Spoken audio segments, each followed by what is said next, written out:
Just 2 years ago, Nissan dominated the Shanghai Auto Show. Today, they're practically invisible. What happened? Nissan, a titan of the Japanese auto industry, commanding prime real estate, a massive billboard heralding its presence. Fast forward to today, and the picture is starkly different. A tiny shared booth, a handful of cars, and a brand seemingly clinging on by the sheer force of its advertising budget.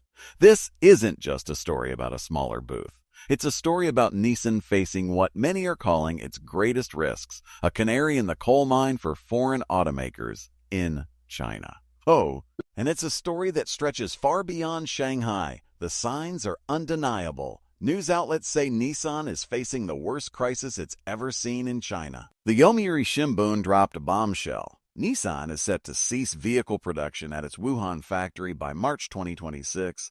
This plant, once envisioned to churn out 300,000 vehicles annually, including the flagship electric area and X-Trail SUV, is now sputtering at less than 10% capacity. 10,000 vehicles instead of 300,000. That's not just a slump. That's tens of thousands of jobs on the line. And the financial fallout? Nissan projects a record net loss of a staggering $5.2 billion for the fiscal year ending March 2025. Their China sales in 2024 down 12% to around 700,000 vehicles. That's half of their 2018 pre-COVID peak. This isn't a blip, it's a trend. They already closed their Changzhou plant in June 2024 and are slashing overall capacity. Yet, overcapacity still persists. If you're finding this analysis useful so far, hit that like button. It helps the algorithm and tells us to make more videos like this. So what's behind this dramatic downturn for a brand that, as recently as 2018, sold 1.4 million vehicles in China and ranked among the top foreign players? It's a complex mix of factors. 1.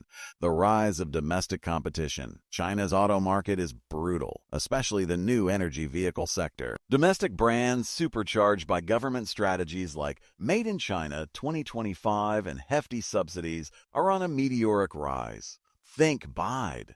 They're not just competing, they're dominating, engaging in aggressive price wars that are squeezing foreign brands from all sides. 2. Government policies and nationalism. The Chinese government isn't just a bystander. Policies actively favor domestic automakers. We're talking data localization, forced technology transfers, strict market access rules, and a buy local sentiment often fueled by nationalist campaigns. As one commentator noted, praise joint venture cars like a Nissan and you'll face criticism. The narrative is shifting.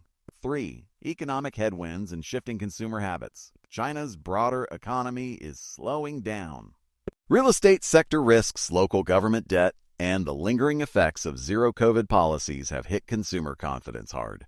People are tightening their belts. We hear it anecdotally, business travelers opting for slower, cheaper trains. Used car dealers lamenting that vehicles over 50,000 yuan just don't sell, while sub-20,000 yuan cars fly off the lot. One person shared, "I used to smoke 45s, now it's these cheap ones. Used to eat out every 3 days, now almost never."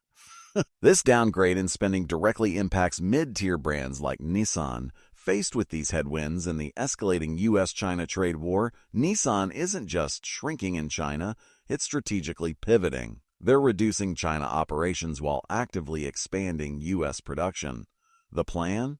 Transfer production lines, like some for the Rogue SUV currently made in Fukuoka, Japan, to American facilities to avoid tariffs and better serve the U.S. market.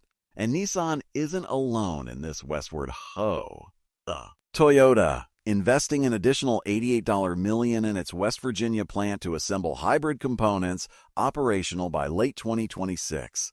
Honda, shifting production of the Civic Hybrid for the U.S. market from Saitama, Japan, to its Indiana plant. This isn't just about individual company decisions. It signals a broader recalibration by Japanese automakers, reducing reliance on the once booming China market and bolstering their American manufacturing footprint. Even former Nissan employees in Japan are worried, fearing layoffs as production moves overseas. This trend isn't exclusive to Japanese companies. Look at American giants. General Motors closed plants in China in 2021. Ford shut its Tianjin factory in 2022. In 2022, GM China sales plummeted 20%, Ford's by a staggering 33.5%. The story is similar: falling sales, fierce competition, and policy uncertainty. It even extends beyond autos. Semiconductor firms are diversifying, building factories in Southeast Asia and India to mitigate geopolitical risks. It's a global supply chain reconfiguration. What does this exodus or downsizing mean? For China, plant closures like Nissan's Wuhan facility mean thousands of job losses, impacting local economies and potentially intensifying employment pressures nationally. While policies boost domestic firms, they can also lead to market imbalances and resource waste, like the severe automotive overcapacity China is already grappling with. For foreign companies, the message is clear. China's once irresistibly lucrative market is now more complex, competitive, and uncertain.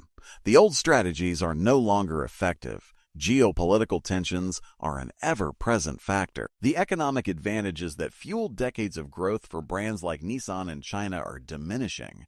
Nissan's shrinking presence at the Shanghai Auto Show, the closure of its Wuhan plant, these are more than just business decisions. They are symptoms of a profound shift. A shift in China's economic landscape, in its market dynamics, and in the global strategies of multinational corporations.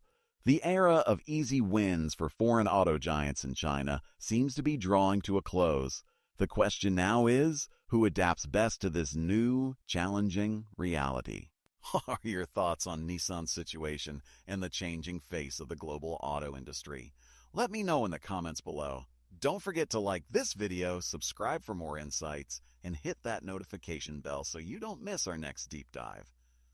Thanks for watching.